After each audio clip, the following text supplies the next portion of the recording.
সেই কিয়ামতের ময়দানে যখন চামড়ায় কথা বলবে, মানুষরা বলবে, হে আমার চামড়া, কেন তুমি আমার বিরুদ্ধে কথা বলো? সে বলবে, আজকে যে আল্লাহ সবাইকে কথা বলার ক্ষমতা দিয়েছেন, আমাদেরকেও সে আল্লাহ কথা বলার ক্ষমতা দিয়েছেন, এই জন্য কথা বলছি। আমরা রাজ সাক্ষী, তোমার বিরুদ্ধে কথা বলতে হবে, সাক্ষ্য দিতে হবে, তুমি কি করেছো সব বলে দেবো আজকে। যেহেতু সব বলে দেওয়ার জগৎটা আখেরাতটা ঘনিয়ে আসতেছে, তার আগে থেকেই কথা বলা আরম্ভ হয়ে যাবে। ভয়াবহ মুষলধারার বৃষ্টি ঘনিয়ে আসার আগে গুঁড়ো গুঁড়ো বৃষ্টি শুরু হয়ে যায়। আকাশের মধ্যে সেই বৃষ্টির আবহ তৈরি হয়ে যায়, ছোট ছোট বৃষ্টিপাত শুরু হয়ে যায়, তারপরে বড়টা আসে। এখন গায়েব প্রকাশের বড় জগৎ আখেরাত যত ঘনিয়ে আসবে, ছোট ছোট গায়েব প্রকাশ সমানে এখন হতে থাকবে। সেজন্য নবীজি বলেছেন যে বেতের আগা কথা বলবে, সেরা কোনালিহি, স্যান্ডেলের ফিতা মানুষের সাথে কথা বলবে। স্মার্ট শু এখন তো আবিষ্কার হয়ে গেছে। স্মার্ট শু, আপনার শু আপনাকে দক্ষিণ খান কোন দিকে, উত্তরা কোন দিকে, গুলিস্তান কোন দিকে, আপনার শু আপনাকে বলবে। এটাই তো নবীজি বলে গেছেন, সেরা কোনালিহি, স্যান্ডেলের ফিতায় কথা বলবে। এখন এত স্মার্ট শু কথা বলে, কদিন পরে বাটা স্যান্ডেলে কথা বলা শুরু করবে, কোনো প্রযুক্তি ছাড়াই। যে কোনো জুতা কোম্পানির জুতায় কথা বলবে। দৃশ্যমান এই আয়াত থেকে অদৃশ্যমান জান্নাত কি দেখে ফেলতে পারো না? ওটা ফিকিরের কাজ।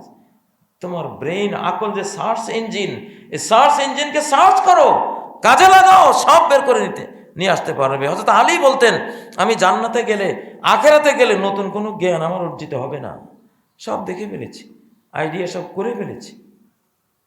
ইবনে আব্বাস সম্পর্কে তিনি বলতেন, ইবনে আব্বাস কান্নামা ইয়ানজুরু ইলাল গায়বি মিন সাতরিন রাকিক, ইবনে আব্বাস যেন গায়বের দিকে তাকাচ্ছে পাতলা একটা পর্দা দিয়ে, দেখে ফেলতেছে। আল্লাহ 7 আকাশ সৃষ্টি করলেন, অনুরূপ 7 জমিনও সৃষ্টি করলেন, একটির নিচে একটি। আউযু বিল্লাহি মিনাশ শাইতানির রাজীম। বিসমিল্লাহির রহমানির রহিম।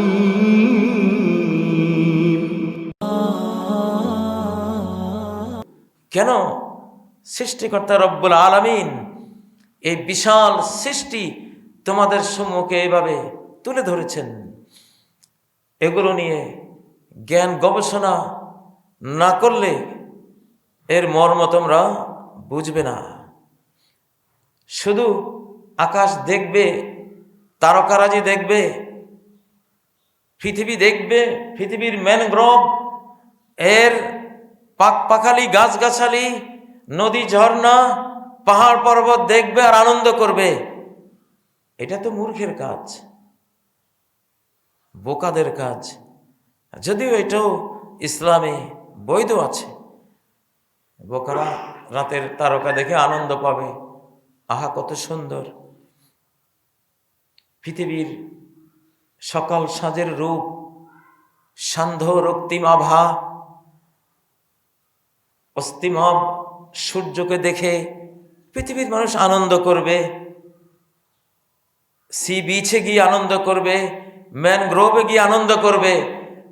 এটা পৃথিবীর অধিকাংশ মানুষের কাজ, তারা এটা করে।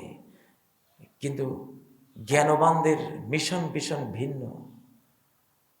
তারা এগুলো দেখে আনন্দ যাই পায়, তার চেয়ে তারা গভীর চিন্তা সাগরে ডুব দেয়। কে এটা সৃষ্টি করলেন তাকে খুঁজে বের করো। কেন সৃষ্টি করলেন? কি রয়েছে মহাবিশ্বের পরতে পরতে? কোটি কোটি রহস্য, লুকানো রহস্য। জ্ঞানীরা সেসব সন্ধানে থাকে, মূর্খরা আনন্দে মেতে থাকে। ইয়ালামুনা যাহিরাম মিনাল হায়াতিদ দুনিয়া, দুনিয়ার বাহ্যিক রূপ নিয়ে তারা, তাদের জ্ঞানের সীমা এখানে শেষ। তারা ভেতরে ঢুকে না। তারা আটলান্টিক মহাসাগরে ঝাঁপিয়ে পড়ে কিছু দূর সাঁতরিয়ে এসে মন্তব্য করলো বা করবে, দেখেছি কি আর আছে, দেখলাম তো। ও কিছুই পায়নি। আটলান্টিক মহাসাগরে কত কিছু, কত মানুষই তো বলে, আমি তো সাঁতরে আসলাম, একটু ঘুরেই তো আসলাম অনেক দূর, কিছুই তো দেখলাম না। কোথায় মণিমুক্তা, কোথায় হাঙ্গর তিমির, কোথায় কোটি কোটি প্রজাতির পানির নিচে গাছগাছালি, প্রাণী, বৈচিত্র্যময়তা, কোথায় কিছু দেখিনি। সে মূর্খ, সে আর কি দেখবে, সে একটু সাঁতার জানে। এর ভেতরে কি আছে জানতে হলে তো ডুবুরি সাজতে হবে, ডুবো জাহাজ নিয়ে নামতে হবে, তারপর দেখবে কি বিশাল সৃষ্টির নিদর্শন, হতবাক করার মতো কি আয়োজন, কি বৈচিত্র্যময়তা এর ভিতরে সৃষ্টিকর্তা রব্বুল আলামিন লুকিয়ে রেখেছেন। এগুলো জ্ঞানবানদের কাজ। উলুল আলবাব, খাঁটি জ্ঞানী যারা, তাদের জন্য মহাবিশ্বই বিদ্যালয়। সব কিছু থেকে শেখে, চিন্তা করে, গবেষণা করে। গবেষণা করতে করতে তারা মহাকাশ বিজ্ঞানী হয়, ভূতত্ত্ব বিজ্ঞানী হয়। তারা সাগর মহাসাগর নিয়ে চর্চা করতে করতে সাগর সম্পর্কিত বিজ্ঞানে পারদর্শী হয়। তারা পৃথিবীর ভিতরে কি আছে, খনিজ সম্পদ কোথায় কি লুকিয়ে আছে, মাটির উপরের অবস্থা দেখে, আরো ভিতরের অবস্থা দেখে বের করে আনে। ইঞ্জিনিয়ার ওবায়দুল্লাহ, যিনি বাংলাদেশের অনেক বড় বিখ্যাত একজন ইঞ্জিনিয়ার ছিলেন, নদীতে বালি ভর্তি বস্তা ফেলে বা যে কোনো কাঠামোর ভিতরে বালি ইত্যাদি ভরে নদীতে ফেললে নদী ভাঙ্গন রোধ হয়। এটি ইঞ্জিনিয়ার ওবায়দুল্লাহরই আবিষ্কার ছিল। কত ইঞ্জিনিয়ারই তো নদী ভাঙ্গন দেখেছেন, আফসোস করেছেন, হায় নদী ভেঙে ফেলছে, গ্রামকে গ্রাম উজাড় হয়ে যাচ্ছে। হাজার হাজার ইঞ্জিনিয়াররা আফসোস করতে করতেই জীবনটা শেষ করলেন। আর ওবায়দুল্লাহ চিন্তা করলেন এই ভাঙ্গনটার কারণ কি। কারণটা তিনি শুধু ভাঙ্গনের উপরি ভাগটাই দেখলেন না, তার তীক্ষ্ণ দৃষ্টি দিয়ে নদীর গভীরে তিনি নজরটা নিয়ে গেলেন, যে ভেতরে যে বালুগুলো, যে বালুর স্তম্ভের উপরে এই নদীর পাড়গুলো বা গ্রামগুলো বসে আছে, নদী করে কি গভীরে স্রোত দিয়ে বালুগুলো সরিয়ে ফেলে আর আস্তে উপরটা ভেঙে পড়ে। সে ভাবলো খুব সহজে এটা মোকাবেলা করা যায়। ডোল ভর্তি বালি, বস্তা ভর্তি বালি যেই নিক্ষেপ শুরু করলো, আস্তে ভাঙ্গন রোধ হয়ে গেল। ইঞ্জিনিয়ার ওবায়দুল্লাহ রাশিয়া থেকে প্রকৌশল বিদ্যা শিখে এসে যখন সে দেশে খুব সুনাম করছিল, তার মা একদিন তাকে পরীক্ষার জন্য নিয়ত করলেন। মা তার চলার পথে এক জায়গায় একটি কলসি মাটির গভীরে পুঁতে রেখে সুন্দর করে সমান করে দিলেন, যেন ছেলে বুঝতে না পারে যে এখানে কাটাছেঁড়া কিছু করা হয়েছে, খনন কাজ হয়েছে। একদিন মা বলল, ওবায়দুল্লাহ তুমি তো অনেক বড় বিদ্যা শিখে এসেছো, আজকে দেখবো কেমন বিদ্যা শিখে এসেছো। ছেলে বলতো, মা আমাদের এই বাড়ির নিচে এখানে কেরোসিনের অস্তিত্ব আমি আইডিয়া করতেছি। তো তুমি কেরোসিনের অস্তিত্ব আইডিয়া করো দেখি আজকে, বলো তো এই রাস্তায় তুমি আগেও চলেছো, এখনো হেঁটে তুমি চলাফেরা করো, কোনো বেশ কম অনুভব হয়? সে বলে, মা একটা জায়গাতে পা রাখলে একটু হালকা হালকা লাগে, মনে হয় যেন ফাঁকা ফাঁকা ভেতরে। তখন মা বলেন, হ্যাঁ ঠিকই বাবা, তুমি পড়ালেখা করেছো, তুমি ঠিকই জ্ঞান শিখে এসেছো। আমি একটা কলসি পুঁতে রেখেছিলাম এখানে, ওইটাই তোমার পায়ে তুমি আইডিয়া করেছো, একটু ফাঁকা ফাঁকা মনে হয়। মূর্খ তো হেঁটে যাবে, কিসের ফাঁকা আর কিসের ভরাট, ও তো টেরই পাবে না। কিন্তু জ্ঞানী সে আইডিয়া করবে এখানে কি আছে। চিন্তা। মির্জা জানা রাহেমাহুল্লাহ মহাদেশের মস্ত বড় বলি, ওনাকে একদিন একজন কলা এনে দিল, অনেক ভক্তি করে, হুজুর আপনার জন্য কলা এনেছি, কলাগুলো আপনি খাবেন। কলাটা এক টুকরো মুখে দিয়ে ফেলে দিলেন। তারপর কলা যিনি আনলেন তিনি দুঃখিত হলেন, হুজুর আমার কলা খাচ্ছেন না। বললেন, খাবো কি করে, তোমার কলা থেকে মুর্দা লাশের গন্ধ আসে, লাশের গন্ধ। ওই লোক কলাগুলো নিয়ে কলা বিক্রেতার বাড়িতে গেলেন, তারপর জিজ্ঞাসা করলেন এই কলা গাছ কোথায় ছিল, বলে যে এটা গোরস্তানের কলা গাছ।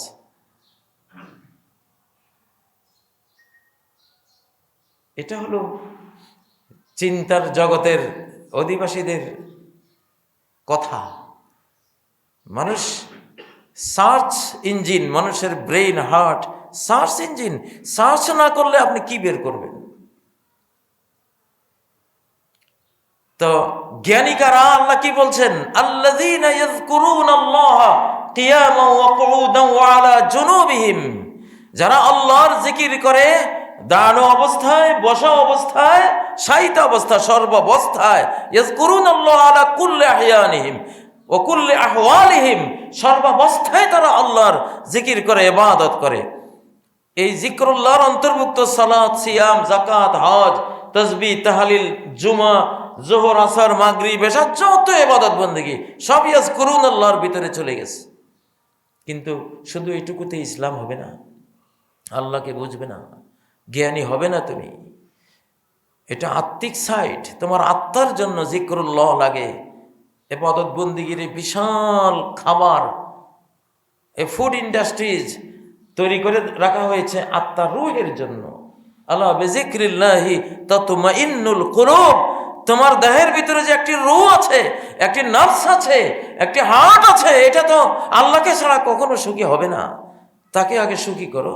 সেই জন্য সালাত, যাকাত, হজ, সিয়াম ইত্যাদি ইত্যাদি এই ইবাদতগুলি। কিন্তু চিরকাল শুধু এখানেই থাকবে, আর কিছু নেই? আছে ওয়ায়াতাফাক্কারুনা ফি খালকিস সামাওয়াতি ওয়াল আরদ, আসমান জমিনের সৃষ্টি নিয়ে তারা চিন্তা গবেষণা করে। আকল কাকে বলে? আকল বলে দেখা জিনিস দেখে যে অদেখা আবিষ্কার করে, এটাকে বলে আকল। আকিল ফার্সিতে আমরা শিশুকালে ওস্তাদরা পড়িয়েছেন, দরিয়া বিন্দায়ে মাকুলাত, তারতিবুল মালুমাত লিতাহসিলিল মাজহুলাত। দেখা জিনিসকে বিন্যস্ত করে সেখান থেকে অদেখা আবিষ্কার করা। ধোঁয়া, ধূম্রপুঞ্জ দেখতে পাচ্ছি, ধূম উঠছে, ধূম্র উঠছে, ধোঁয়া উঠছে, ধোঁয়া দেখে আমি আগুন আবিষ্কার করব।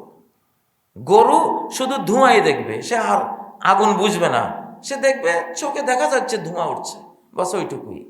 কিন্তু জ্ঞানী বুঝবে কি ব্যাপার, ধোঁয়া থেকে উঠছে, তাড়াতাড়ি দৌড়ে ওখানে গিয়ে খোঁজ নেবে, নিশ্চয় কোথাও আগুন আছে। এটাকে বলে আকল, যে দেখা জিনিস থেকে অদেখা আবিষ্কার করে। এটা কি আকল বলে? এটাই বিবেক। এখন দেখা জিনিস, গরুর গোবর দেখলে আমরা অদেখা গরু আবিষ্কার করি। গরুর গোবর পড়ে আছে, গরু আমি দেখিনি, কখন সে চলে গেছে তাও জানি না, কিন্তু আমার আকল আবিষ্কার করবে গরু না আসলে গোবর আসলো কোত্থেকে। এটাকে বলে আকল। সে দেখা গোবর থেকে অদেখা গরু বের করবে, অনুধাবন করবে, এটাকে বলে আকল। ঘরের উঠানে কারো হেঁটে যাওয়ার অপরিচিত পায়ের দাগ দেখাচ্ছে, নিশ্চয় চোর এসেছে, আমার এই ঘেরাওর ভিতরে কে ঢুকলো, হেঁটে গেছে। পদচিহ্ন দেখে এই পদাধিকারী ব্যক্তি, পায়ের অধিকারী লোকটা কে, এইটা খুঁজে বের করা, এটা হলো আকল। তাহলে ইসলামের ইবাদত দুরকম, মুসলিমের মিশন দুটো। একটি হলো আত্মার জন্য ইবাদত বন্দেগী, আরেকটা হলো তারা আকলের জন্য জ্ঞান বিজ্ঞানের চিন্তা গবেষণা, কোরআন গবেষণা। ওলা আল্লাহুম ইয়াতাফাক্কারুন, তারা কোরআন নিয়ে গবেষণা করবে।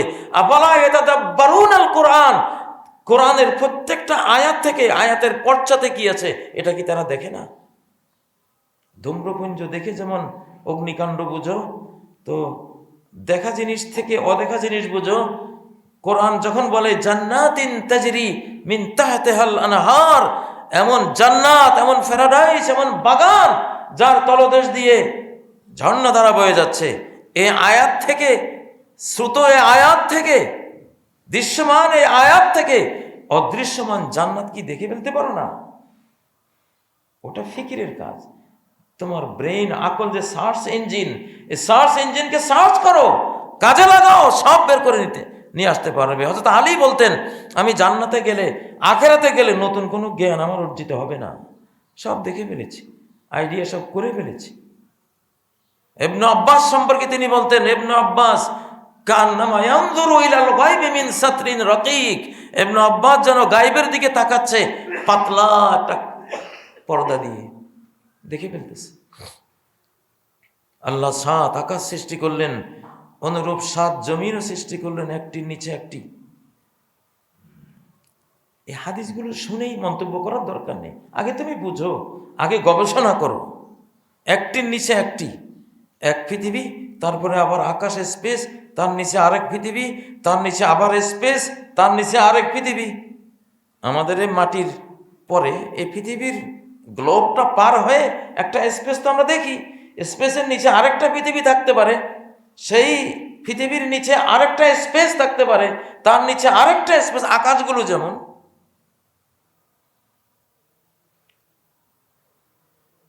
হয়তো আপনারা ভাবছেন আমরা এত কিছু জানার দরকারটা কি? দেখুন সূরা আল মাইদার 67 নম্বর আয়াতটা তাহলে নিয়ে আসুন। ইয়া আইয়ুহার রাসূলু বাল্লিগ মা উনজিলা ইলাইকা মির রাব্বিক। হে রাসূল, আপনার কাছে আপনার রবের পক্ষ থেকে যা প্রেরণ করা হয়েছে, জ্ঞান ভাণ্ডার, সব পৌঁছে দেন মানুষের কাছে। তাফসীর জগতের এক বিশাল বড় আরবি ব্যুৎপত্তি জ্ঞানের অধিকারী ইমাম জামাখশারি, উনি বলেছেন এর অর্থ হলো বাল্লিগ কুল্লামা উনজিলা ইলাইকা মির রাব্বিক। আপনার রবের কাছ থেকে যা এসেছে তার প্রত্যেকটাই আপনাকে, সবটাই পৌঁছে দিতে হবে। একটা হরফও যদি না পৌঁছান তাহলে গোটা ইসলামকে লুকিয়ে ফেলার অপরাধী হয়ে যাবেন। কিছুই পৌঁছাননি।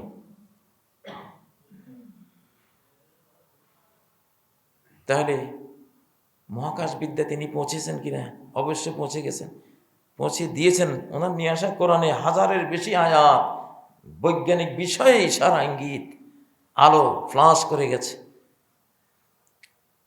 অজুর মাসালাও বলবো, 7 পৃথিবীর মাসালা কেন বলতে হবে? কারণ বাল্লিগ মা উনজিল, আমি যা নাজিল করেছি সবটুকু তোমাকে পৌঁছাইতে হবে।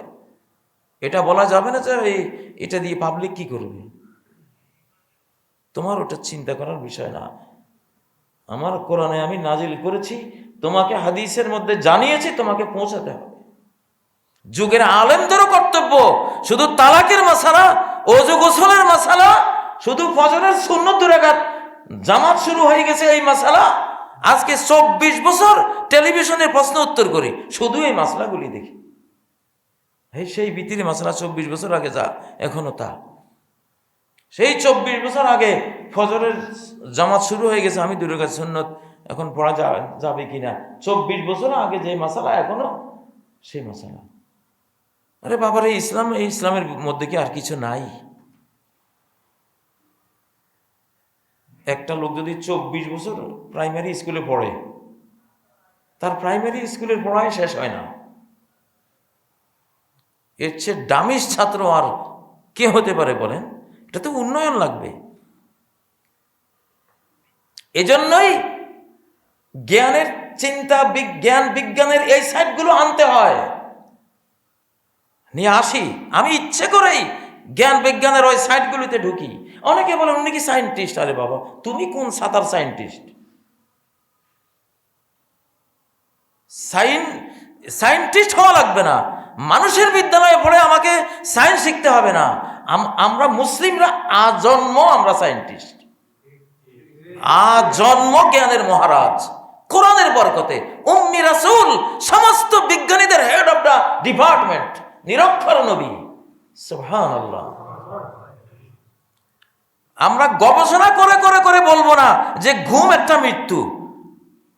গবেষণার ফলটা আসমান থেকে ওহী আকারে আমাদের কাছে নাজিল হয়ে গেছে। এখন ইউরোপ আমেরিকার বিজ্ঞানীরা ওরা বলে, গবেষণা করে যেটাই বের করি সেটাই দেখি কোরআনে 1400 বছর আগে থেকে বলাই আছে, সেটাই দেখি হাদিসে বলাই আছে। ডান কাত হয়ে শুলে হার্টের উপকার, আরে হাদিসে বলাই আছে ইত্তাজি আলা শিক্কিকাল আইমান, ডান কাতে শো। দাঁড়িয়ে পানি পান করলে সমস্যা হবে, পানির যে গতি সেই গতি আমার খাদ্যনালীর হালকা পাতলা ঝিল্লি সইতে নাও পারে, ফেটে যেতে পারে, আলসার হয়ে যেতে পারে। বসে পড়লে সেটা ধীরে ধীরে যাবে, ফাটল ধরাবে না। গবেষণা করে তো বের করলাম, দেখি যে ইসলামে 1400 বছর থেকে এর ফল প্রকাশ করা। লা তাশরাব কায়মান, দাঁড়িয়ে পানি পান করো না। শুতে যাব এই মাত্র এখন অনুবীক্ষণ যন্ত্র দিয়ে দেখলাম যে বিছানায় শুয়ে আমি গত রাতে উঠে গেছি, কোটি কোটি ভাইরাস এখানে কিলিবিলি করতেছে।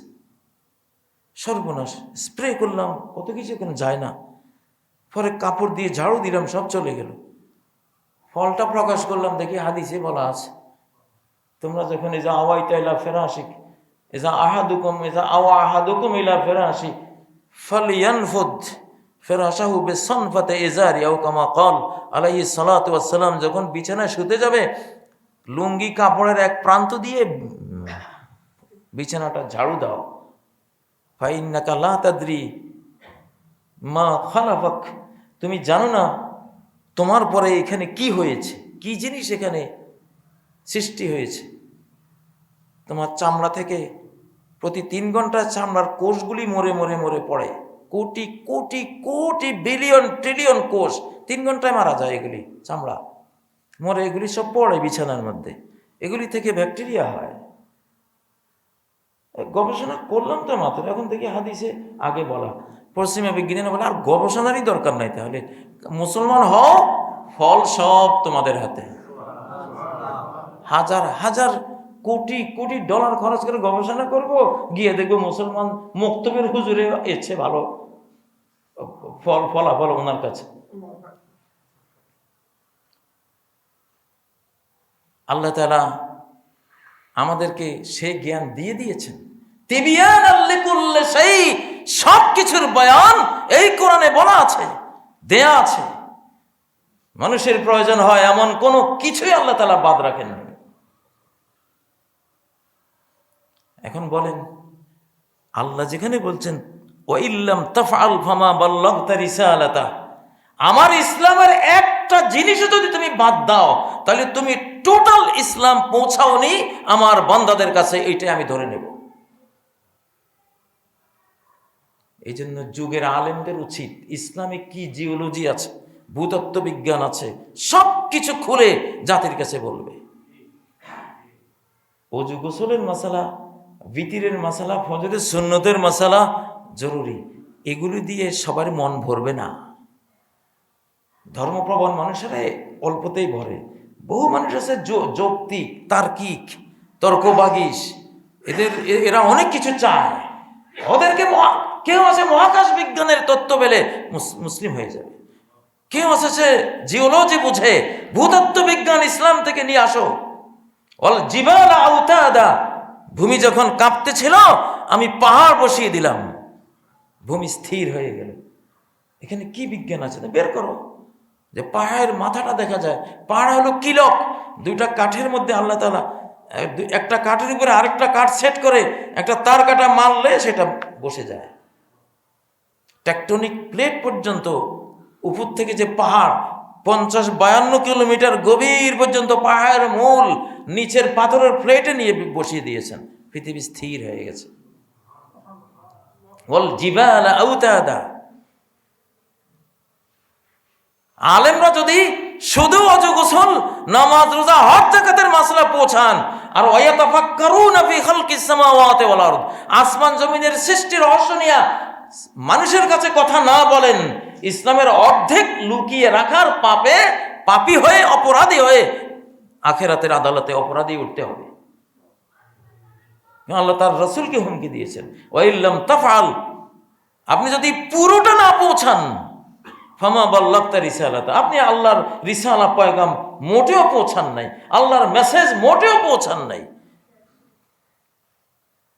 হ্যাঁ, আপনি জ্ঞান বিজ্ঞানের সব সাইডে বিচরণ করলে মানুষ আপনাকে ট্রল করবে, বিদ্রুপ করবে, মারতে আসবে, হামলা করতে আসবে, উচ্ছেদ করতে আসবে। আপনি চিন্তা করবেন না, আল্লাহু ইয়াসিমুকা মিনান নাস, আল্লাহ আপনার সেফটি দিবেন মানুষ থেকে। ইন্নাল্লাহা লা ইয়াহদিল কওমাল কাফিরিন, আল্লাহ কাফেরদেরকে হেদায়েত করেন না। ইসলামের তথ্যের সাইক্লোন শুরু হয়ে গেলে অনেকে বলবে উম্মি নবী, নিরক্ষর নবী, উনি কি বুঝেন এগুলি, দেখো দেখো কি বলে, সে নাকি এক রাতে বাইতুল মুকাদ্দাস সফর করে আসছে মক্কা শরীফ থেকে, যেখানে 1 মাস লাগে যাইতে, আবার ওখান থেকে নাকি আকাশেও গেছে। ট্রল করেছে, কিন্তু এখন তো সবই আলহামদুলিল্লাহ বিশ্বের বিজ্ঞানের বিশাল খোরাক, নবীজির মেরাজের সেই ঘটনা। আমি যখন 7 জমিনের তথ্যের কথাগুলি হাদিস থেকে বলি, অনেক আলেমরা পর্যন্ত ট্রল করেন।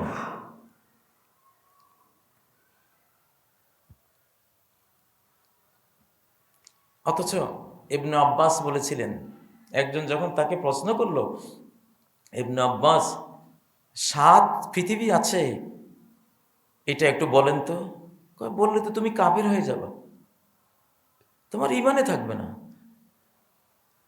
আমি বললে তুমি কুফরি, লা কাফারত লাউ আকবারতা, আমি যদি তোমাকে আয়াতের তাফসীর বলি, আল্লাহ আকাশ 7 আকাশের মতো 7টা পৃথিবীও সৃষ্টি করেছেন, আমি তো দেখতে পাচ্ছি কোরআনের জানালা দিয়ে তাকিয়ে কি সৃষ্টি করে রেখেছেন, তোমাকে বললে তোমার তো অদ্দুর ঈমান নাই, তুমি তো ট্রল করে বসবা। তাহলে আছে তো বিশাল একটা কিছু এখানে আছে, তো একদিন এগুলি বের হবে। প্যারালাল ইউনিভার্স হাইপোথেসিস, এখন তো এগুলি আসতেছে। এই মহাবিশ্বের প্যারালাল আরো বহু মহাবিশ্ব আছে। হাইপোথেসিস আইডিয়া আসতেছে, প্রহেলিকা আসতেছে, মানুষ চিন্তা করতেছে, ডিফারেন্ট ডাইমেনশন হাইপোথেসিস এগুলো তো আসতেছে। ইনশাল্লাহ সব কিছুই প্রমাণ হবে। টাইম ট্রাভেলিং, সময় ভ্রমণ, আমি তো বলি আমরা প্রতি রাতে সময় ভ্রমণ করে আসি।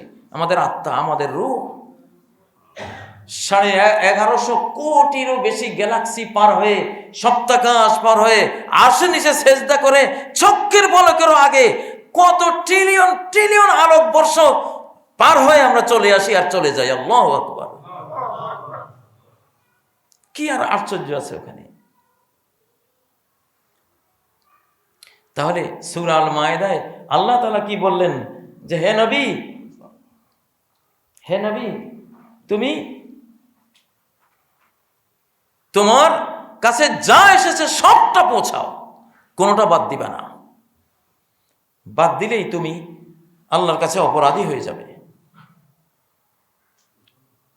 আপনারা বিগ ব্যাং থিওরির কথা বলেন, বিগ ব্যাং হোক, অন্য যে কোনো ব্যাং হোক, যেটাই হোক, একটা কিছু তো হয়েছে। এই আইডিয়াটা কোরআনে আছে না নাই? সূরা আল আম্বিয়ার 30 নম্বর আয়াত, আওয়ালাম ইয়ারাল্লাযীনা কাফারু আন্নাস সামাওয়াতি ওয়াল আরদা কানাতা রাতকান, কাফেররা কি দেখে না আসমান জমিন একটা পিণ্ড ছিল, একসাথে লাগা ছিল, আসমান জমিন একটা পিণ্ড ছিল, ফাফাতাকনাহুমা, দুটাকে আমি বিস্ফোরিত করেছি।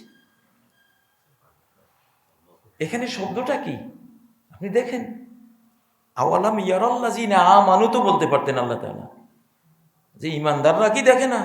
না, ইমানদারদের কথাই নাই। আওয়ালাম ইয়ারাল্লাযীনা কাফারু, কেন আল্লাহ জানেন এই যন্ত্রগুলি ইমানদারদের কাছে থাকবে না। এগুলি দেখার, আবিষ্কার করা যন্ত্রগুলি আল্লাযীনা কাফারুর হাতে থাকবে। আওয়ালাম ইয়ারাল্লাযীনা কাফারু, যারা কুফর করতেছে, এই বিশাল সৃষ্টি সংসার দেখেও স্রষ্টাকে অস্বীকার করতেছে, অথচ ক্লাস 1ও পাস করার দরকার নাই সৃষ্টি দেখে স্রষ্টাকে বুঝতে হলে। কারণ সৃষ্টি স্রষ্টার দলিল, পদচিহ্নই পদাধিকারী একজন মানুষের দলিল, গোবর একটা গরুর দলিল, বাড়ি একজন বাড়ির মালিকের দলিল, ঠিক নয় কি? সৃষ্টি দেখে স্রষ্টাকে বোঝা কোনো ব্যাপারই না, অথচ এরা বুঝে না। তো এরাই তো বড় মূর্খ, অথচ এদের কাছে সব যন্ত্রপাতি সব কিছু আছে। আওয়ালাম ইয়ারাল্লাযীনা কাফারু আন্নাস সামাওয়াতি ওয়াল আরদা কানাতা রাতকান ফাফাতাকনাহুমা, বিস্ফোরিত করেছি আমি। এরপরে আয়াতের শেষাংশে আরেকটা বিজ্ঞান, ওয়াজআলনা মিনাল মাই কুল্লি শাইইন হাই, পানি থেকেই সকল জীবন্ত বস্তু আমি সৃষ্টি করেছি। এখন বিজ্ঞান পড়লে কিভাবে সেজদায় পড়বে না সে এই আয়াতটা পড়ার পরে? সুবহানাল্লাহ। ওয়াজআলনাস সামাআ সাকফাম মাহফুজা, আকাশকে আমি সুরক্ষিত ছাদ হিসেবে নির্মাণ করে দিয়েছি। ট্রপোস্ফিয়ার, আইনোস্ফিয়ার, ওজোনোস্ফিয়ার, স্ফিয়ারগুলো না থাকলে এই পৃথিবীতে বাঁচাই সম্ভব হতো না আমাদের। আল্লাহ তো সেগুলি বলছেন।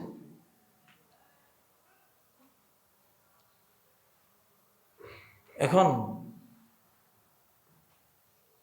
এই তথ্যগুলি যখন দুই একটা বলি, তখন ঠিক গ্যালিলিওর যে অবস্থা হয়েছিল, কোপারনিকাসের যে অবস্থা হয়েছিল, বিজ্ঞানী ব্রুনোর যে অবস্থা, পুড়িয়ে মেরে দিয়েছিল, কারো লাইব্রেরি পুড়েছিল, কাউকে সারা জীবন গৃহবন্দী। কলম্বাস যখন সমুদ্র পথে পৃথিবী ঘোরার জন্য রওনা দিয়েছিল, তখন গির্জার হুজুররা বলেছিল, তৎকালীন মধ্যযুগীয় যখন ইসলাম জ্ঞান বিজ্ঞানের সন্ন্যাসী করে, তখন ইউরোপে চলছিল মধ্যযুগ। মধ্যযুগ মানে ইসলামের মধ্যযুগ না, ইসলাম তখন স্বর্ণযুগে। ইউরোপিয়ানদের যখন মধ্যযুগ মানে গির্জার পাদ্রীদের শাসিত যুগ, 1000 বছর, যে সময়ে একজন খ্রিস্টান গোসল করতে হলো পাদ্রীর অনুমোদন ছাড়া, পারমিশন ছাড়া গোসল করা যেত না। মাসের পর মাস তারা গোসলবিহীন থাকতো, কারণ পাদ্রীর অনুমতি নেই। যখন তাদের একটা প্রাইমারি স্কুলও ছিল না, আমাদের ছিল তখন হাজার হাজার বিশ্ববিদ্যালয়। সেই যুগের কথা বলছি। কলম্বাসকে বলেছিল, তুমি পৃথিবীর শেষ কিনারা খবরদার যেও না, নিচে পড়ে যাবা। জাহাজ নিয়ে যাইতে যাইতে যদি পৃথিবীর শেষ প্রান্তে চলে যাও, শেষ প্রান্তের পরে তো আর কিছু নেই, পড়ে যাবা নিচে। ওই টাইপের কিছু মানুষ এই যুগেও তো আছে, আছে না? আছে। জ্ঞান বিজ্ঞানের কথা শুনলে বিদ্রুপ করা ঠিক না, বরং কোনো কথা শুনলে আগে সেটা নিয়ে কিছুদিন চিন্তা গবেষণা করতে হবে যে কথাটা কি, কথাটা জেনে বুঝে তারপরে একটা মন্তব্য। 18 বছরে, মধ্যযুগের 18 বছরে 90,023 জন বিজ্ঞানীকে পিটিয়েছে এই গির্জার ধর্মের নামে, গির্জার ওস্তাদরা, পাদ্রী, পোপেরা, ধর্মগুরুরা। 90,023 জন বিজ্ঞানীকে নির্যাতন করেছে, পিটিয়েছে, দেশান্তরিত করেছে, লাইব্রেরি পুড়িয়ে দিয়েছে, তাদেরকে হত্যা করেছে। প্রকাশ্য দিবালোকে বিজ্ঞানী ব্রুনোকে পুড়িয়ে মেরে ফেলেছে, যে এতে নাস্তিক, এতে বিজ্ঞানের কথা বলে।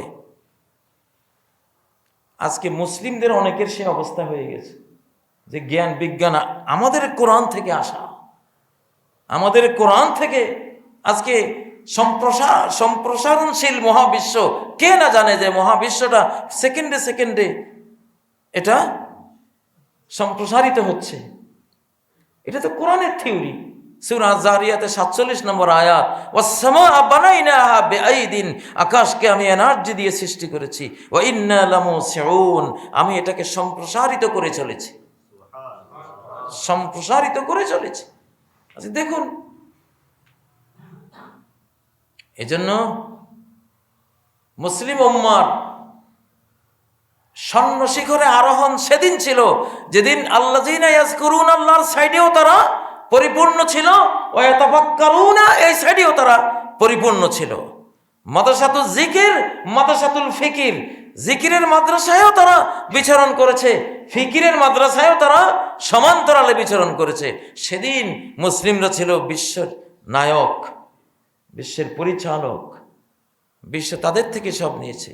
কিন্তু যখনই আমরা শুধু জিকিরের সাইডে রয়ে গেছি, চিন্তা গবেষণার দরজা বন্ধ করে দিয়েছি, আমাদের পতন হয়ে গেছে। এই জন্য সম্মানিত ওলামায়ে কেরামের কাছে আমাদের আরজি, আমরা ইবাদতমূলক মাসালা মাসাইল আমরা বলবই, এটা আমাদের বলতে হবেই, এটাও একটা অপরিহার্য অঙ্গ। কিন্তু ফিকিরের সাইডে, চিন্তা গবেষণার সাইডে কেন আমরা যাব না? কেন সেটা লুকিয়ে রাখবো? তাহলে আল্লাহর কাছে কি জবাব দেব আমরা? এখন চিন্তা গবেষণার খুব বেশি প্রয়োজন, কারণ কিয়ামত যত ঘনাবে ততই সকল অদৃশ্য প্রকাশিত হতে থাকবে, সকল অদৃশ্য প্রকাশিত হতে থাকবে। সূরা আন-নামলের 39 নম্বর আয়াতে যে বিলকিস রানীর সিংহাসন নিয়ে আসার কথা বলা আছে, ক্বালাল্লাযী ইনদাহু ইলমুম মিনাল কিতাব, কিতাবের ইলম যার কাছে ছিল সে বলল, আনা আতিকা বিহি ক্বাবলা আন ইয়ারতাদ্দা ইলাইকা তারফুক, চোখের পলক ফেলার আগে আপনার কাছে সিংহাসন হাজির হয়ে যাবে, হাজার শত শত কিলোমিটার দূর থেকে চলে। সে কোথায় ফিলিস্তিন আর কোথায় ইয়ামান, কত হাজার কিলোমিটার দূর থেকে আপনি চোখের পলক ফেলার আগে দেখবেন যে হাজির, ঠিক হাজির হয়ে গেল। বিশাল সিংহাসন কিভাবে আনলেন?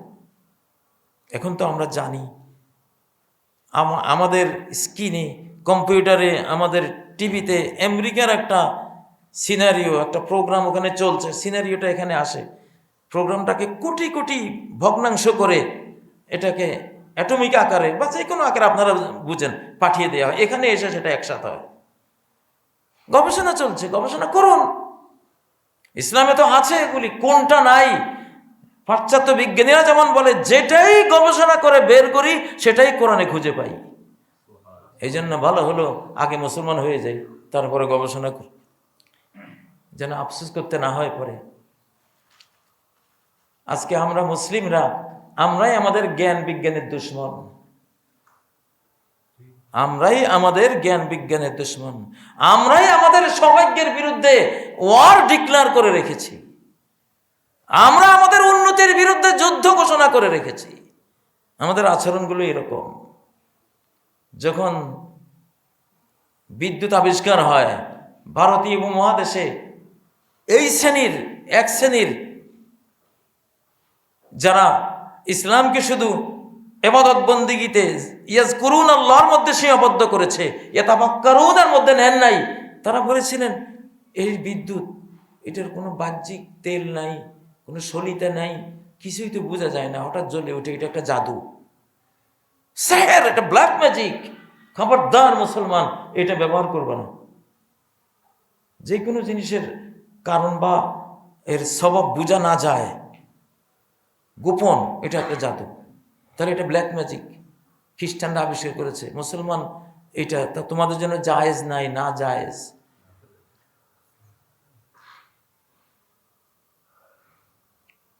এই যে ভ্যাকসিন, ইসলাম আছে পৃথিবীতে, এই জন্যই ভ্যাকসিনের আবিষ্কারকরা ভ্যাকসিন দিতে পারছে। জর্জিয়ার একদল বিজ্ঞানী বলেছে, যদি এই দিন পৃথিবীতে না থাকতো, পৃথিবী থেকে প্রাণের অস্তিত্বই মুছে যেত। দিন আছে বলে আমরাও আছি, জ্ঞান গবেষণাও আছে। তাদাও চিকিৎসা করো। গির্জার পাদ্রীরা, পোপেরা, ধর্মগুরুরা বলতো এগুলি তকদির, মহামারী এসেছে, বাস মরে যাও, এখানে কিছু করার নাই, কিছু করতে যাবা তাহলে তকদিরের প্রতি ঈমান নাই তোমার, তুমি বেঈমান। গির্জা থেকে এগুলি বলতো। ইসলাম বলেছে না, তকদির মানে কি? আল্লাহর একটা প্রোগ্রামিং এর আওতা বিশ্ব চলে, ওইটা আল্লাহর অফিসিয়াল বিষয়, আমরা ঈমান এনে রেখে দিলাম। কিন্তু আমাদের চলতে হবে শরীয়তের উপরে, তকদিরের উপরে আমরা ঈমান রেখে ওটাকে রেখে দেব, আর চলবো হলো শরীয়তের উপরে। আল্লাযী কদ্দারাহু আল্লাযী শাররা, যিনি তাকদীরের মালিক তিনি শরীয়তের মালিক, তিনি বলেছেন এটা করো, তাহলে ফলাফল এটা আসবে। এজন্য ইসলাম বরাবরই বলেছে চিকিৎসা করো, ভ্যাকসিন আবিষ্কার করো, ঔষধ আবিষ্কার করো। মা আনজালাল্লাহু দান ইল্লা আনজালাল্লাহু দাওয়ান, আনজালাল্লাহু দাওয়ান। যত অসুখ আল্লাহ নাজিল করেন তত ঔষধও আল্লাহ নাজিল করেন। এটা তো ইসলামের বাণী। ভ্যাকসিন যারা আবিষ্কার করেছে তারা কত দেশান্তরিত হয়েছে গির্জার অত্যাচারে, যে এরা বেদাতি, এরা বেঈমান, এরা আল্লাহর নিয়তি তকদির বিশ্বাস করে না। সেই যুগে মুসলিম ইবনে সিনা, বিশ্বের ইতিহাসে যিনি ফাদার অব মেডিকেল সায়েন্স বলা যায় যাকে, তিনি এবং তার দলবল ভ্যাকসিনের জগৎ, চিকিৎসার জগতে তখন তারা এভারেস্ট শৃঙ্গের উপরে তারা দাঁড়িয়ে। এজন্য এক সময় মানুষ বিদ্যুৎকে জাদু বলছে, যখন বন্দুক রাইফেল আবিষ্কার হয় বেদাত বলেছিল। মুসলিম আলেমরা যারা বলেছিল যে এগুলি যুগের এটাই তীর, এই জামানার এটাই তীর, বললাম নবীজির ব্যবহার করা সেই যুগের তীর এই যুগে হলো রাইফেল বন্দুক, তাদেরকে ট্রল করা হয়েছে। এরা কি বলে? এরা বেদাত, কুসংস্কার, এগুলি খ্রিস্টানদের আবিষ্কার, আমরা এগুলি ব্যবহার করা যাবে না। যখন দেখলো যে তিতুমিরের মতো দুঃসাহসী বীর ইংরেজের কামানের আঘাতে শেষ হয়ে গেল, তীর নিয়ে আমি তাকে মারার আগে 2 কিলোমিটার দূর থেকে আমাকে গুলি করে ফেলে দেয়, তখনই ব্রেন খুলে গেছে যে না, এটা বেদাত না, এটা ফরজ এই যুগের জন্য, এটা ফরজ। চিন্তা নায়করাই জাতির নায়ক। চিন্তা নায়ক না থাকলে কোনো জাতি পৃথিবীতে উত্থিত হয় না, তার উন্নয়ন হয় না, সে বেঁচে থাকে না। চিন্তাশীলেরা বলেছে না, এটা ঠিক আছে। সম্মানিত মুসলিয়ানে কেরাম, আজকে এই বিষয়ে কথা বলার উদ্দেশ্য একটাই। একদিকে আমরা ইবাদত বন্দেগী, সালাত, সিয়াম, জাকাত, হজ এসব কিছু আমরা করতে হবে ফরজ। অপরদিকে একটা জাতিকে পৃথিবীর বুকে চলমান রাখার জন্য, উন্নতি উচ্চ আসনে আসীন করার জন্য চিন্তার জগৎ তার অবশ্যই উন্মুক্ত থাকতে হবে, সেটা অবারিত থাকতে হবে। মধ্যযুগীয় গির্জার অন্ধকার আচ্ছন্ন মানুষদের মতো জ্ঞান বিজ্ঞানের গবেষণার বিরোধিতা করা এবং কেউ বলতে গেলে তার পেছন থেকে জোলাইখা যেমন ইউসুফের জামা টেনে ধরেছিল, এইভাবে জামা টেনে ধরা এটা উচিত না। গতিশীল থাকা উচিত। কোনো গবেষণায় চূড়ান্ত হয় না, গবেষণায় শুদ্ধ থাকে, ভুলও থাকে। সায়েন্স ফিকশন, কল্পবিজ্ঞান থেকেই বাস্তব বিজ্ঞান একসময় জন্ম লাভ করে। কল্পবিজ্ঞান না থাকলে বাস্তব বিজ্ঞানও থাকে না। মানুষ একসময় কল্পনা করতে করতে আল্লাহ তাআলা সেটা বাস্তব করে দেন। আমরা যাতে ওয়াতাফাক্কারুনা ফি খালকিস সামাওয়াতি ওয়াল আরদ, আসমান জমিনের এইসব বিশাল সৃষ্টি নিয়ে চিন্তা গবেষণার ইবাদত, এটাও যে একটা মহান ইবাদত আল্লাহর কাছে, এটার যে বিশাল মূল্য। ওয়ালা আল্লাহুম ইয়াতাফাক্কারুন আওয়ালাম ইয়াতাফাক্কারু, তারা কি চিন্তা গবেষণা করে না? আল্লাহ যে বারবার কোরআনে বলেছেন, এই ইবাদতটুকু আশা করি আমরা সকলে করব ইনশাআল্লাহ। আমাদের উলামায়ে কেরামের কাছে স্বনির্বন্ধ অনুরোধ জানাচ্ছি, তারাও যাতে এই সাইডটা তুলে ধরেন। ইসলামের এটা সৌন্দর্য। দিন যত আসবে ভয়ঙ্কর সব তথ্য আসতে থাকবে। কথা বলতে বলতে গাছ কথা বলবে, হাদিসে এসেছে, গাছ কথা বলবে, পাথর কথা বলবে। ইয়াকুলুল হাজার ওয়াস শাজার, ইসরায়েল বিরোধী যুদ্ধে গাছ আর পাথররা বলবে মিন ওরা ইহুদি, মুসলিম আসো, আমার পিছনে ইহুদি পালিয়ে আছে। গাছের জবান খুলে যাবে, পাথরের জবান খুলে যাবে। লা তাকুমুস সাআ হাত্তা ইউকাল্লিমাস সাবাউল ইনস, সকল হিংস্র প্রাণীরা মানুষের সাথে কথা বলা শুরু করবে, শুদ্ধ বাংলা, শুদ্ধ ইংলিশ, শুদ্ধ আরাবিয়ান। বিড়াল কথা বলবে, কুকুর, শিয়াল, সবার জবান খুলে যাবে। এটা তো হাদিস, তিরমিজি বর্ণিত হাদিস, বিস্ময়কর। এটা হবে।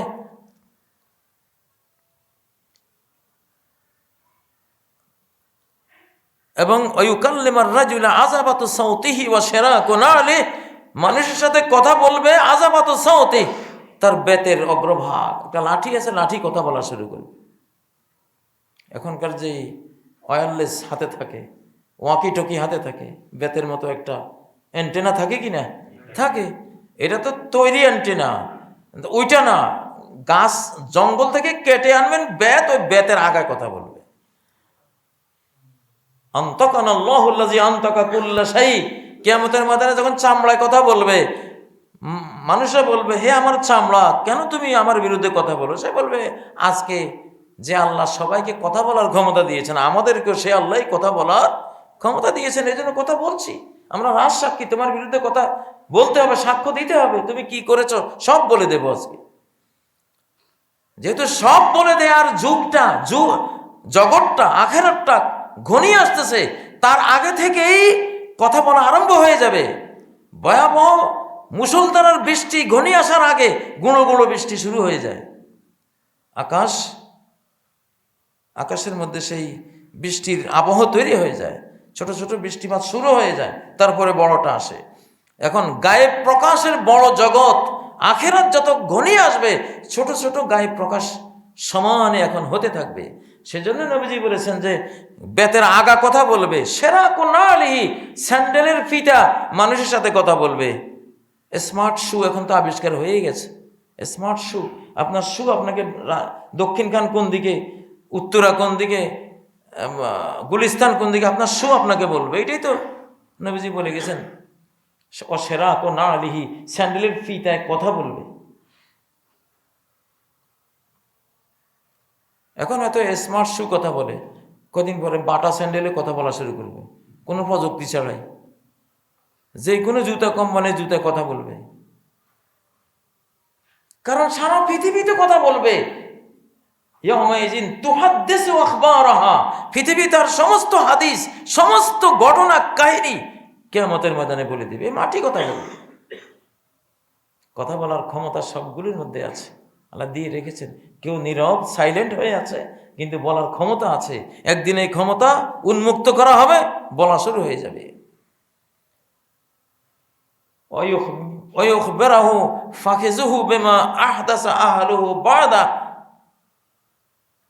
বাবা এবং স্বামীকে তার উরু, তার রান বলে দেবে, তার ঘরে কি হচ্ছে, তার পরিবার পরিজন বাড়িতে কি করতেছে।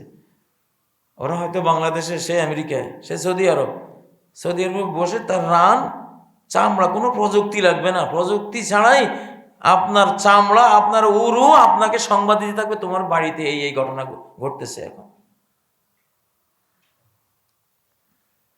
এগুলো তো চিন্তার বিষয়, গবেষণার বিষয়। বর্তমান পৃথিবীতে এই ধরনের কাছাকাছি প্রযুক্তি অলরেডি চলে আসতেছে। মাইক্রোচিপ নিয়ে আমি কথা বলেছিলাম, গবেষণা করুন। মাইক্রোচিপে কি আছে? মাইক্রোচিপ আসলে প্রাইভেসি থাকবে না, এইটা তো থাকবেই না, থাকার প্রশ্ন আসে না। এখনো কি আছে? মাইক্রোচিপ আসার আগে কি প্রাইভেসি আছে? একটা মোবাইল সেট যেখানে আছে, একটা অ্যান্ড্রয়েড সেট যেখানে আছে, আপনার কম্পিউটার যেখানে আছে, আইপ্যাড যেখানে আছে, জিপিএস লাগান তো, আপনি কোথায় আছেন, কোন পয়েন্টে আছেন, আপনার হাঁড়ি পাতিলের ভিতরে খবর সহ সব সেন্ট্রাল রুমে ওরা জেনে নিচ্ছে। তো এগুলো তো চিন্তার বিষয়। বোকার মতো থাকলে এই যুগে ইমানই থাকবে না, ইমান বাঁচানো সম্ভব হবে না।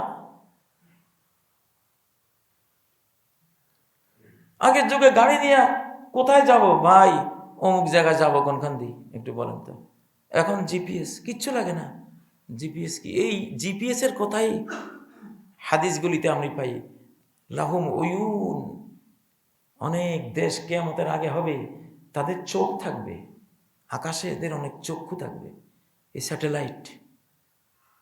ওরা ওই চোখ দিয়ে আপনার ঘর দুয়ারে, আশেপাশে, ডানে বামে আপনার সমস্ত কিছু ওরা পর্যবেক্ষণ করতেছে।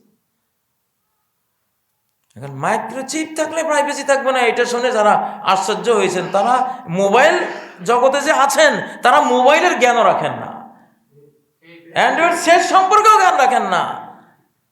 আপনি তো মাইক্রোচিপের আগেই আপনি দিগম্বর হয়ে আছেন প্রযুক্তির কাছে, আর সেটা যখন আসবে কিছুই থাকবে না, ওটা তো বাস্তব।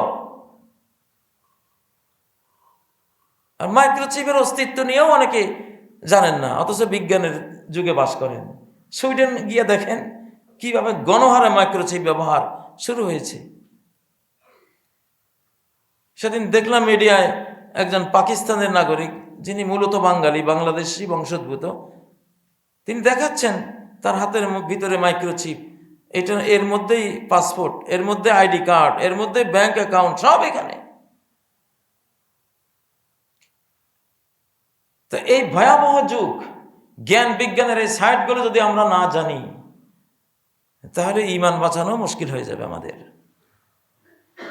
বড় মাসালা এখন অজু গোসলের মাসালা চেয়েও বড় মাসালা হলো এইসব আবিষ্কার, জ্ঞান বিজ্ঞান কোথায় নিয়ে গেছে মানুষকে, কোথায় কোথায় চলে যাচ্ছে, এগুলি সম্পর্কে আইডিয়া নেয়া।